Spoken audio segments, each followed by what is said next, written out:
નમસ્તે વિદ્યાર્થી મિત્રો, જ્ઞાન મંજરી મોડર્ન સ્કૂલ શિહોરમાં ઈ લર્નિંગ યુટ્યુબ ચેનલમાં હું અજય પરમાર આપ સૌ વિદ્યાર્થી મિત્રોનું ફરી એકવાર હાર્દિક સ્વાગત કરું છું. આજે આપણે ધોરણ 11 અર્થશાસ્ત્ર યુનિટ નંબર 1 ની લેક્ચર નંબર 4 તરફ આગળ વધવાનું છે. અગાઉના 3 લેક્ચરમાં આપણે બેઝિક માહિતી, અમુક વ્યાખ્યાઓ એનો અભ્યાસ આપણે કર્યો. આજે આપણે આગળના વિડિયો લેક્ચરમાં હવે આપણે અગાઉના 2 લેક્ચરમાં આપણું આ યુનિટ પૂરું થવા જઈ રહ્યું છે, ત્યારે આપણે ખૂબ જ કાળજીપૂર્વક અગાઉના જે વિડિયો લેક્ચર છે એનું આપ રિવિઝન કરી લેશો, એટલે આપ સરળતાથી આખો યુનિટ જે છે એ સમજી શકશો. તો ચાલો આપણે આગળનો ટોપિક જે છે એની તરફ આપણે આગળ વધીએ.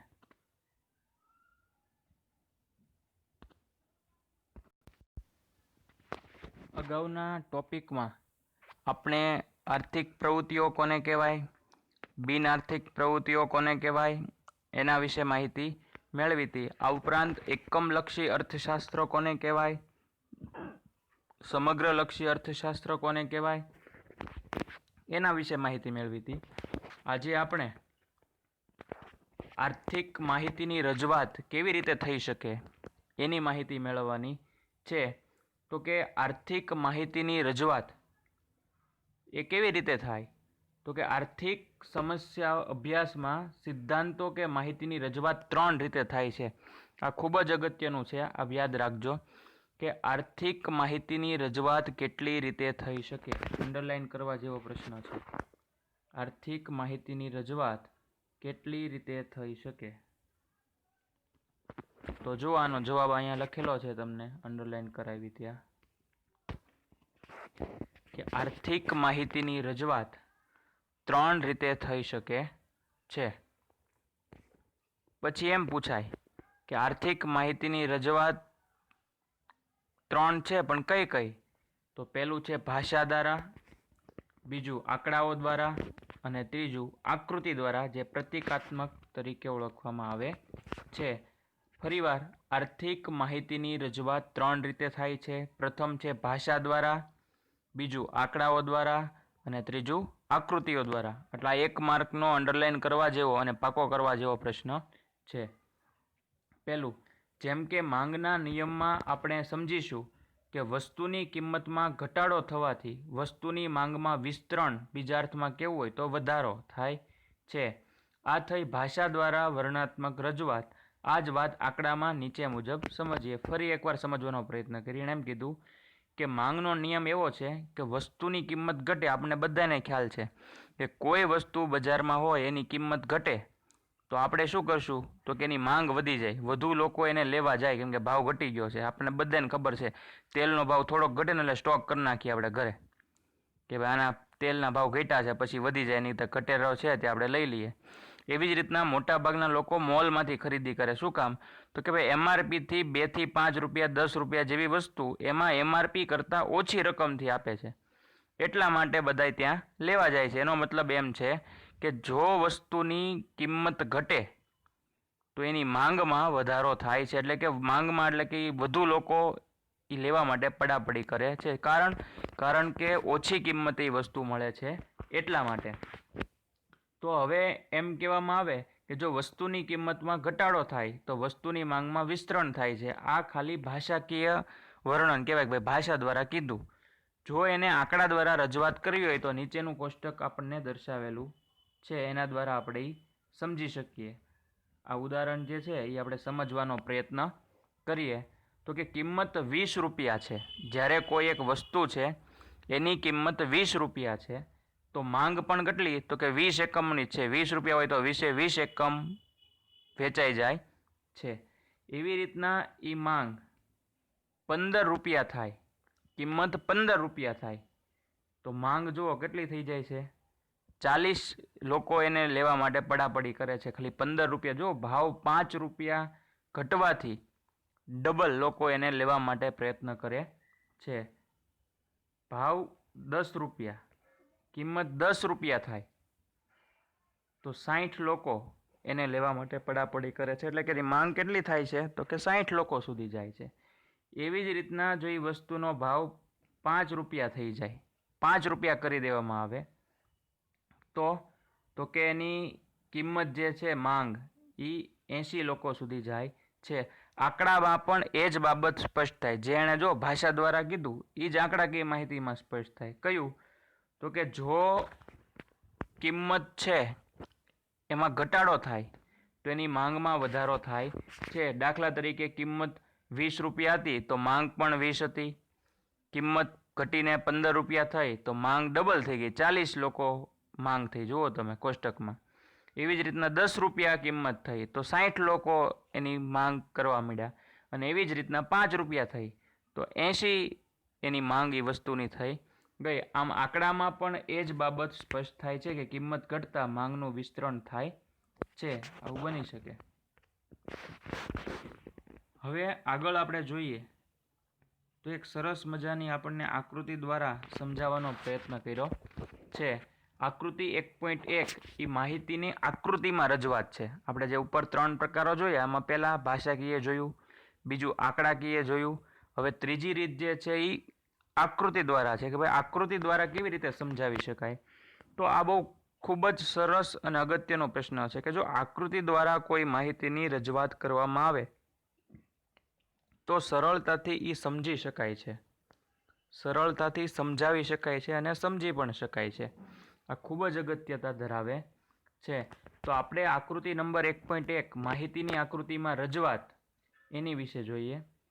તો જુઓ તમે કે તમને કોઈ પણ વાત ખ્યાલ છે કે આપણે આલેખ દોરીએ અથવા કોઈ આકૃતિ દોરવી હોય તો મોટા ભાગે એને 2 ધરી આપેલી હોય છે અથવા 2 અક્ષ આપેલા હોય છે.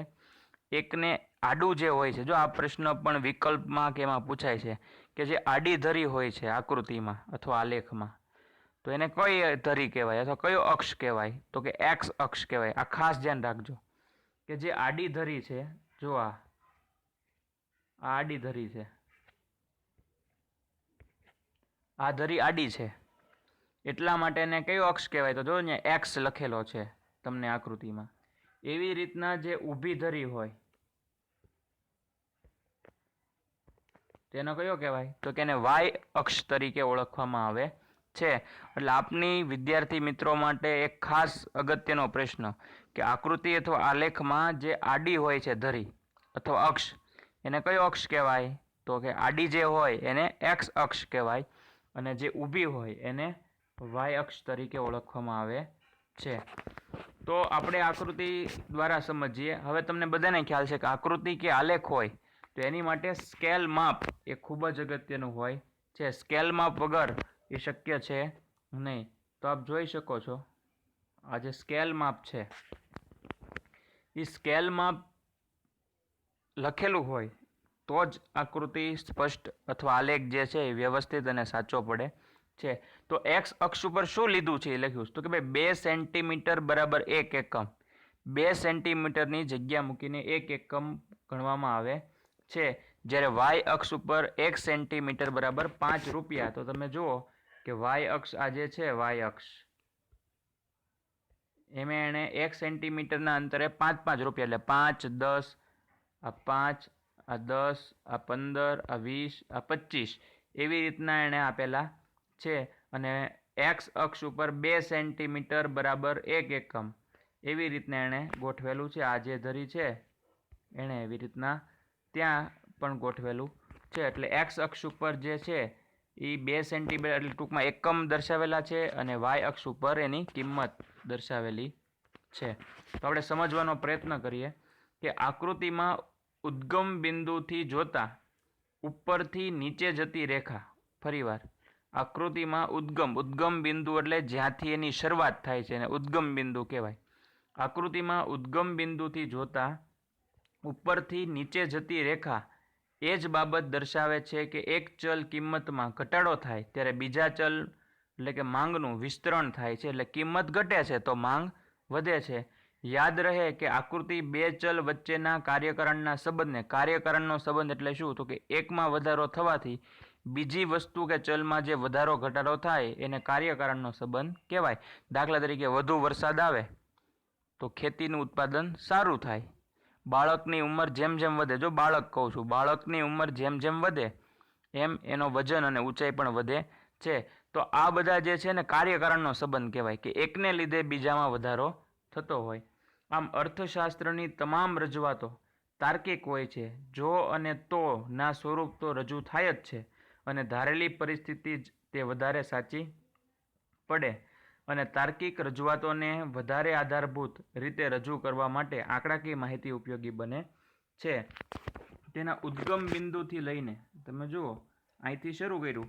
હવે તમે જોશો તો આપણે ઉપર જે હતું એ પ્રમાણે તેણે ભાવ જેટલા હતા એ પ્રમાણે આ ઉદ્ગમ બિંદુ, આ એ છે એનું ઉદ્ગમ બિંદુ છે, બરાબર. ભાવ ક્રમશઃ ઘટે છે એમ એની માંગ વધતી જાય છે. આ આખું જે છે ABCD, આ ઉદ્ગમ બિંદુ ઉપરથી તરફ નીચેની તરફ જાય છે એટલે માંગમાં વધારો થાય છે અને કિંમતમાં ઘટાડો થાય છે. આગળનું આપણે જોઈએ કે આંકડાકીય માહિતીનું મહત્વ શું. આંકડાકીય માહિતી છે એનું મહત્વ કેવી રીતના છે અથવા શું છે આંકડાકીય માહિતીનું મહત્વ. તો આંકડાકીય માહિતી જે છે એનું મહત્વ જે છે, ઇમ્પોર્ટન્સ ઓફ સ્ટેટિસ્ટિકલ ઇન્ફોર્મેશન. તો આર્થિક રજૂઆતોમાં આંકડાકીય માહિતીનું મહત્વ ખૂબ જ અગત્યતા ધરાવે છે. તો આપણે ટોપિક જોવા જઈએ તો પહેલો જ જે છે એનું નામ છે સિદ્ધાંતોની આધારભૂતતામાં વધારો થાય છે. સિદ્ધાંતોની આધારભૂતતામાં વધારો થાય છે. તો અર્થશાસ્ત્રમાં બે આર્થિક ચલ વચ્ચેના કાર્યકારણના સંબંધને તપાસીને સિદ્ધાંતો રજૂ કરવામાં આવે છે. આ સિદ્ધાંતોને વ્યવહારમાં ચકાસવા માટે આધારભૂત રજૂઆત માટે આંકડાકીય માહિતી જરૂરી છે, મહત્વની છે. દાખલા તરીકે વરસાદ અને ખેત ઉત્પાદન વચ્ચેનો સંબંધ. જો મેં તમને અગાઉ જ કહી દીધું હતું, કાર્યકારણનો સંબંધ એટલે એવો સંબંધ છે કે એક વસ્તુમાં વધારો થવાથી બીજી વસ્તુમાં અથવા એ પદ્ધતિમાં ઓટોમેટિક વધારો ઘટાડો થાય. તો દાખલા તરીકે ફરીવાર જો ઉદાહરણ આવ્યું તે કે વધુ વરસાદ પડે, આપણને બધાને ખબર છે કે ભારત છે એ ખેતી પ્રધાન દેશ છે. મોટા ભાગનો ખેડૂત છે એ ચોમાસામાં આભ તરફ નજર માંડીને બેઠો હોય, કેમ કે જો એનું વરસાદ ન આવે, ચોમાસું નબળું જાય તો આખું વર્ષ છે એનું નબળું જાય છે અને મોંઘવારીની બધું વધે, આપણને બધાને ખ્યાલ છે. એવી જ રીતના વરસાદ વધુ થાય તો સ્વાભાવિક છે કે ખેત ઉત્પાદક જે છે વસ્તુઓ એ વધારે જોવા મળે. કિંમત અને માંગ વચ્ચેનો સંબંધ આપણે હમણાં જ જોયા ઉપર ઉદાહરણ કે ભાઈ કિંમત જો વધતી જાય તો માંગ ઘટતી જાય છે. આ બંને વચ્ચે કિંમત અને માંગ વચ્ચે વ્યસ્ત સંબંધ જોવા મળે. જો કિંમત વધતી જાય તો માંગ છે ઘટતી જાય. અને એવી જ રીતના ઊંધું, કોઈ વસ્તુ છે એ હાવ સસ્તી થતી જાય, 20 રૂપિયામાંથી 15 થાય, 15માંથી 10 થાય, 10માંથી 5 થાય. આવી રીતના જો ઘટતી જાય તો એની માંગ શું થાય, કેમ કે વધુ લોકો એને આકર્ષાય એ ખરીદવા માટે. આમ સિદ્ધાંતોની આધારભૂતતામાં વધારો થાય છે. બીજું, દશા અને દિશાના વલણો જાણવા માટે સમગ્ર અર્થતંત્ર કે તેના કોઈ એક ક્ષેત્રના વલણો કયા પ્રકારના છે, કઈ દિશામાં તે વધારો કરે છે, તે આંકડાઓ દ્વારા જાણી શકાય છે. દાખલા તરીકે રાષ્ટ્રીય આવકમાં ખેતીના હિસ્સાનું પ્રમાણ ઘટતું જાય છે. ભારતની આયાતોમાં વધારો થઈ રહ્યો છે. અર્થતંત્રમાં નાણાં પુરવઠો વધી રહ્યો છે. તે વલણો આંકડાઓ દ્વારા જ જાણી શકાય. આંકડા દશા અને દિશા બંને દર્શાવે છે. અર્થતંત્ર કઈ દિશામાં જઈ રહ્યું છે, કયા દેશ સાથે તેના આર્થિક વ્યવહારો વધી રહ્યા છે, કયા ક્ષેત્રમાં ઉત્પાદન વધી રહ્યું છે, કયું ક્ષેત્ર રોજગારી આપી રહ્યું છે. આ તમામ દિશા આંકડાકીય માહિતી પરથી જાણી શકાય છે. તમે જુઓ, દિશા અને દિશા ઘણીવાર આપણે જ કહેતા કે એની દશા ફરી ગઈ, એટલે કે એની આર્થિક પરિસ્થિતિ કેવી રીતના છે, આર્થિક વિકાસ થયો કે કેમ, એ અર્થમાં એની આર્થિક દશા અને દિશાની વાત કરવામાં આવે છે. સમગ્ર અર્થતંત્ર કે તેના કોઈ એક ક્ષેત્રના વલણો કયા પ્રકારના છે, કઈ દિશામાં તે આગળ વધી છે, એટલે કે રાષ્ટ્રીય આવકમાં ખેતીનું પ્રમાણ. રાષ્ટ્રીય આવક એટલે શું ને આ બધાની ચર્ચા આપણે અગાઉના યુનિટોમાં કરવાની છે કે ભાઈ કુલ જે વસ્તી છે એની આવક હોય એ બધાને એની વસ્તીના આંકડા વડે ભાંગવામાં આવે એટલે દેશની કોઈ પણ દેશની રાષ્ટ્રીય આવક નક્કી થાય. જો આ રાષ્ટ્રીય આવક વધુ હોય તો એ દેશ વિકાસ કરી શકે, પણ જો રાષ્ટ્રીય અથવા માથાદીઠ આવક જ જો વધુ ના હોય તો દેશ વિકાસ કરી શકે નહીં. અને જો દેશે આર્થિક વિકાસ કરવો હોય તો સ્વાભાવિક છે કે રાષ્ટ્રીય આવક છે ઊંચી હોવી જોઈએ. પછી જોવા જઈએ તો પછીનો જે ટોપિક છે એ છે તુલનાત્મક અભ્યાસ. તુલનાત્મક અભ્યાસ માટે પણ આ માહિતી જરૂરી છે. આંકડાકીય માહિતીનો ઉપયોગ તુલનાત્મક અભ્યાસ માટે ખૂબ જ ઉપયોગી સાબિત થાય છે. સ્થળ અને સમયની રીતે તુલના આંકડાઓ દ્વારા જ થાય છે. ભારતમાં જ 1951ની તુલનામાં 2015માં આપણે ત્યાં આર્થિક ક્ષેત્રે કેટલા પ્રમાણમાં ફેરફાર થયા તથા દુનિયામાં અમેરિકા, ચીન, બ્રિટનની તુલનામાં આપણે ક્યાં છીએ તે જાણવા આંકડાકીય માહિતી ખૂબ જ અગત્યની છે. આમાં જે ઉદાહરણ આપ્યા છે બરાબર છે, પણ આપણે વધુ એક બીજા સરળ ઉદાહરણ દ્વારા આપણે સમજીએ કે આંકડાકીય માહિતી છે એ આંકડાકીય માહિતીથી તુલના કરવામાં સરળતા રહે છે. આપણે 3-4 ઉદાહરણ જોઈએ. આ જે બુકમાં આપ્યા છે એની સિવાયના 3-4 ઉદાહરણ જોઈએ જે તમે વ્યવસ્થિત સમજી શકો. દાખલા તરીકે અ અને બ, અથવા તમને અ બ ન ગમતું હોય, ઘણા વિદ્યાર્થીને એમ કે અમને અ બ ને એ બી નથી ગમતું. ગુજરાતી મીડિયમ વાળો હોય તો અ બ ગમે, પાછું ઇંગ્લિશ વાળા કોઈક હોય તો એમ કે ભાઈ એ બી, અને એવું ન ગમતું હોય તો કાંઈ નહીં, તમારા બે બેનપણી કે તમારા બે મિત્રો હોય એના નામ તમે ધારી લો. આપણે ખાલી ધારવાનું છે. તો કે પહેલો વિદ્યાર્થી છે એને ગુજરાતીમાં 100માંથી 70 આવ્યા.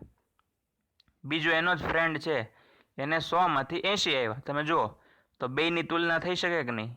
કે અ નામનો વિદ્યાર્થી છે એને ગુજરાતીમાં 70 માર્ક આવ્યા, બ નામનો વિદ્યાર્થી છે ને ગુજરાતીમાં 80 માર્ક આવ્યા. એનો મતલબ એમ કે અ કરતાં બને 10 માર્ક ગુજરાતીમાં વધુ છે. આવું તમે ક્યારે કહી શકો?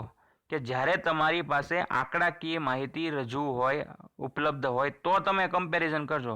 હું એમ કહું કે અ નામના વ્યક્તિને બ નામના વ્યક્તિ કરતાં ગુજરાતીમાં માર્ક ઓછા છે તો તમે કહી શકો કેટલા ઓછા છે. એવી રીતના જ્યારે વર્ણન કરવામાં આવે તો કોઈ તુલના થઈ શકે નહીં. તુલના ત્યારે જ થઈ શકે કે જ્યારે તમારી પાસે આંકડાકીય માહિતી હોય. બીજું એક ઉદાહરણ જોઈએ કે કોઈ અ નામની કંપની છે અથવા રિલાયન્સ કંપની છે, એનો નફો 500 કરોડ છે મહિને, અને નિરમા કંપની છે એનો નફો 300 કરોડ છે. તો તમારી પાસે જો આંકડાકીય માહિતી ઉપલબ્ધ હોય કે ભાઈ રિલાયન્સનો નફો 500 કરોડ છે અને નિરમાનો નફો 300 કરોડ છે, તો તરત તમે એમ કહી શકશો કે ભાઈ 200 કરોડ નફો છે એ રિલાયન્સનો વધુ છે નિરમા કરતાં. તો આ બધી આંકડાકીય માહિતીની તુલના કહેવાય. એટલે તુલનાત્મક અભ્યાસ કરવા માટે પણ આ માહિતી જરૂરી છે. પણ જો એમ કહેવામાં આવે તો કે રિલાયન્સ છે એ નિરમા કરતાં વધુ નફો કમાઈશ, તો તમે કેટલો નફો વધુ કમાઈશ એની તુલના કરી શકો નહીં. આ તુલના કરવા માટે તમારી પાસે આંકડાકીય માહિતી હોવી જરૂરી છે. પછી સંક્ષિપ્તમાં રજૂઆત માટે ટૂંકી રજૂઆત કરવી હોય, સાવ ટૂંકમાં જવાબ દેવાના હોય, ટૂંકી રજૂઆત કરવી હોય, ત્યાં પણ આ આર્થિક અથવા આંકડાકીય માહિતી જરૂરી છે. આર્થિક અભ્યાસોમાં લાંબા વર્ણનો કરતાં આર્થિક બાબતોની સંક્ષિપ્ત અને પ્રતીકાત્મક રજૂઆત માટે આંકડાકીય માહિતી અને આલેખો ખૂબ જ મહત્વના છે. સામાન્ય માણસ પણ સમજી શકે તે રીતે રજૂ થતી આંકડાકીય માહિતી તુલનાત્મક વલણ અને સિદ્ધાંતની સચોટ છતાં ટૂંકમાં રજૂઆત કરે છે અને આલેખો પ્રથમદર્શીય સમજૂતી આપે છે. આમ સંક્ષિપ્તમાં રજૂઆત કરવા માટે પણ આંકડાકીય માહિતી જરૂરી છે અને આવી રીતના તુલનાત્મક અભ્યાસ માટે અને સંક્ષિપ્તમાં રજૂઆત માટે પણ ઉપયોગી સાબિત થઈ શકે.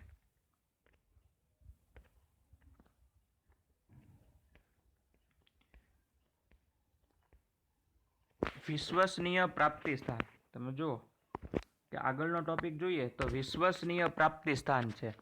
આર્થિક સિદ્ધાંતો. આર્થિક સિદ્ધાંતો કે તારણો જેના આધારે આપવામાં આવ્યા છે તે આંકડાકીય માહિતીના પ્રાપ્તિ સ્થાન વિશ્વસનીય અને સર્વમાન્ય હોય તે ઇચ્છનીય છે. જેમ કે ભારતની આર્થિક સ્થિતિ દર્શાવવા માટે રાષ્ટ્રીય સર્વે, વિશ્વ બેંકનો રિપોર્ટ, કેન્દ્ર સરકારની આંકડાકીય સંસ્થા વગેરેના આંકડા વધારે આધારભૂત ગણવામાં આવે છે. ઘણીવાર આપણને આંકડાકીય માહિતી ઉપલબ્ધ બને પણ એ કેટલી સચોટ છે અથવા કેટલી વિશ્વાસપાત્ર છે એ ચકાસી લેવી જોઈએ. ઘણીવાર કોઈ પ્રાઇવેટ સંસ્થાઓ હોય તો પોતાનો લાભ દેખાડવા માટે પોતાની પ્રતિષ્ઠાને હાનિ ન પહોંચે એ માટે ખોટા આંકડા પણ રજૂ કર્યા હોય છે. એટલે તમે તમારા અભ્યાસ હેઠળ જ્યારે કોઈ આંકડાકીય અથવા સંશોધન માટે આંકડાકીય માહિતી પાયારૂપ લ્યો, આધારભૂત લ્યો, ત્યારે એ ચકાસી લેવું જોઈએ કે આવી માહિતી વિશ્વસનીયતા કેટલી છે. જો વિશ્વસનીય માહિતી ન હોય તો એનો ઉપયોગ કરવો જોઈએ નહીં, એનો ઉપયોગ ટાળવો જોઈએ. આમ વિશ્વસનીયતાની પ્રાપ્તિ સ્થાન તમે જોવા જાઓ તો વિશ્વ બેંકનો રિપોર્ટ, રાષ્ટ્રીય સર્વે, કેન્દ્ર સરકારની આંકડાકીય સંસ્થા દ્વારા રજૂ કરેલી માહિતી, આ બધી વધુ વિશ્વસનીય બને છે. સ્વતંત્ર અને પરતંત્ર ચલ. બે કે તેથી વધુ ચલો વચ્ચેના સંબંધ આલેખ કે આકૃતિ દ્વારા રજૂ થાય ત્યારે યાદ રાખવું જોઈએ કે સ્વતંત્ર ચલોને આડી ધરી પર એટલે આધારિત ચલોને પરતંત્ર ચલને ઊભી ધરી પર માપવામાં આવે છે. આ ખૂબ જ અગત્યનો 1 માર્કનો પ્રશ્ન છે. ફરીવાર બોલું છું, બે કે તેથી વધુ ચલો વચ્ચેના સંબંધ આલેખ કે આકૃતિમાં રજૂ થાય ત્યારે યાદ રાખવું જોઈએ કે સ્વતંત્ર ચલોને આડી ધરી પર, તમને એમ પૂછે કે આડી ધરી પર કયા ચલ, એક્સ વાય તો બરાબર જ છે, હાલો એ તો તમને ખ્યાલ આવી ગયો કે આડી ધરી એક્સ છે ને ઊભી ધરી વાય છે. પણ આવી રીતના વિકલ્પમાં હોય તો કે યાદ રાખવું જોઈએ કે સ્વતંત્ર ચલો જે હોય આડી ધરી પર સ્વતંત્ર ચલ ને દર્શાવવામાં આવે, જેને આધારિત ચલ કહેવામાં આવે. પરતંત્ર ચલને પરતંત્ર જે હોય એને ઊભી ધરી પર દર્શાવવામાં આવે છે. દાખલા તરીકે દેશ, વર્ષ, વરસાદ એ સ્વતંત્ર ચલ છે. બીજું તમને એમ પણ પૂછાય કે સ્વતંત્ર ચલના ઉદાહરણ આપો. આ બધા અંડરલાઈન કરી નાખજો, ખાસ પાકા પણ કરી નાખજો અને લખી પણ નાખજો. તમને એમ પૂછે કે પરતંત્ર ચલના ઉદાહરણ આપો તો કે દેશ, વર્ષ, વરસાદ એ સ્વતંત્ર ચલ છે, જ્યારે વસ્તી, આવક, ઉત્પાદન એ પરતંત્ર ચલ છે. સ્વતંત્ર ચલ અને પરતંત્ર ચલ બંને વચ્ચેનો ઉદાહરણ આપો અથવા બંને વચ્ચેનો ભેદ સ્પષ્ટ કરો. દેશ, વર્ષ, વરસાદ એ સ્વતંત્ર છે, એ તમને ખ્યાલ છે, જ્યારે વસ્તી, આવક, ઉત્પાદન એ પરતંત્ર છે, કેમ કે આ બધામાં વધારો ઘટાડો થતો જોવા મળે છે. સ્વતંત્રતા ઓલું આખું વસ્તુ જ અલગ છે, જ્યારે વસ્તી, આવક, ઉત્પાદન પરતંત્ર ચલ છે તો એમાં વધારો ઘટાડો જોવા મળે. બે ચલ વચ્ચેના કાર્યકારણના સંબંધ એક ચલ કારણરૂપ હોય છે. દાખલા તરીકે વર્ષ સ્વતંત્ર ચલ છે જે OX ધરી પર દર્શાવાય અને ઉત્પાદન છે પરતંત્ર છે એ OY ધરી ઉપર દર્શાવાય. ખાલી X અને Y લખો તો પણ ચાલે. જોકે અર્થશાસ્ત્રમાં માંગના નિયમની રજૂઆત કારણરૂપ પરિબળ કિંમત ઊભી ધરી પર અને આધારિત પરિબળ માંગ આડી ધરી પર દર્શાવવાની હવે પરંપરા થઈ ગઈ છે. આ બધા વિદ્યાર્થી મિત્રોને ખાસ ખબર હોવી જોઈએ કે ભાઈ એક્સ ધરી પર કઈ અને વાય ધરી પર કઈ. મોટા ભાગે એક્સ ધરી પર કેવી રીતના દર્શાવવામાં આવે તો કે ભાઈ દેશ હોય એ કંઈ ફરે નહીં. તમને એક આપણે સાદું ઉદાહરણ લઈએ કે કોઈ એક દેશ, દાખલા તરીકે આપણે બે જ માહિતી અત્યારે સરખાવી છે કે ભારત અને ચીન, આ બંને દેશ છે. બંનેના દેશની સરખામણી કરવાની છે તો તમને બધાને પૂછવામાં આવે અથવા દોરવાનું કહેવામાં આવે તો આમનામ ખબર પડી જાય કે ભાઈ એક્સ ધરી ઉપર છે અહીંયા દેશ દર્શાવાય. શું કામ? તો કે વસ્તી છે એ વધતી ઘટતી હોય તો એના આલેખ ઊભો દર્શાવવો પડે ને, તો આંકડાકીય માહિતી વાય ધરી ઉપર દર્શાવાય. અને કોઈ વ્યક્તિ એમ કે દેશ વાય ધરી ઉપર તો આ શક્ય છે તો આડો આલેખ બને, ઊંધો આલેખ બને. એટલે હંમેશા યાદ રાખવું કે જ્યારે દેશ ને આવું બધું હોય તો એ એક્સ ધરી પર આવે અને આંકડાકીય માહિતી જેમાં વધારો ઘટાડો થવાનો હોય તો એ વાય ધરી પર આવે. જોકે અર્થશાસ્ત્રમાં માંગના નિયમની રજૂઆતમાં કારણરૂપ પરિબળ કિંમત ઊભી ધરી પર અને આધારિત પરિબળ માંગ આડી ધરી પર દર્શાવવાની હવે પરંપરા થઈ ગઈ છે. સ્કેલ માપની પસંદગી. જો આ એક ખૂબ જ અગત્યનો ટોપિક છે. સ્કેલ માપ છે ખૂબ જ અગત્યતા ધરાવે છે. જો આલેખ દોરતી વખતે સ્કેલ માપ લખાયું ન હોય અથવા આલેખ સાચો હોય પણ સ્કેલ માપ લખ્યું ન હોય છતાં પણ એ આલેખના માર્ક મળતા નથી. આપણે આલેખ તો બહુ નહીં આવે પણ આકૃતિઓનો મોટા ભાગે ઉપયોગ કરવાનો છે.